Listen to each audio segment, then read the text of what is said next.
আমি এখন আমার সিস্টার মারিনার বাসায় এসেছি and I had to do a vlog about this. এই দোতলাটা পুরাটা হচ্ছে তার পার্সোনাল স্পেস। সোজা হচ্ছে তার বেডরুম, এই পাশে একটা বসার জায়গা, আর এই পুরা ফ্লোরটা হচ্ছে তার বেডরুম। সিঁড়ি দিয়ে উঠেই হচ্ছে তার বাথটাব। এই পাশ থেকে আরেকটু ক্লিয়ারলি দেখাই, এই যে নিচতলাটা দেখা যাচ্ছে। নিচতলা থেকে যখন আমরা সিঁড়ি দিয়ে উঠি, এই যে সিঁড়িটা দেখা যাচ্ছে। এবার সিঁড়ি দিয়ে উঠে ঢুকলেই প্রথমে হচ্ছে তার বাথটাব। আর মজার জিনিস হচ্ছে সিস্টার মারিনা সব সময় আমাকে কিছু না কিছু গিফট দেয়। You always give me gifts. Look at that. I love it. I know he just came back from India. Because I want to trim it so I can এত সুন্দর view. I'm gonna wait when winter comes, then I can cut the tree when the leaf is falling. ভিডিওটি শেষ পর্যন্ত দেখবেন, কারণ আজকে বৃষ্টির দিন আর অনেক ঠান্ডা।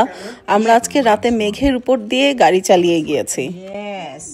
Look at that, man. I could eat that like crazy, but I'm not going to. Well, eat it like crazy. No, I could. Eat it. বলেছিলাম না যে আমরা আজকে মেঘের উপর দিয়ে গাড়ি চালিয়ে গিয়েছি। এই যে যারা পাহাড়ে থাকে তাদের জন্য এটা খুবই নর্মাল, প্রায় দেখা যায় যে মেঘ নিচে নেমে আসে। ভিডিওটি ভালো লাগলে সঙ্গে থাকুন। Bye bye.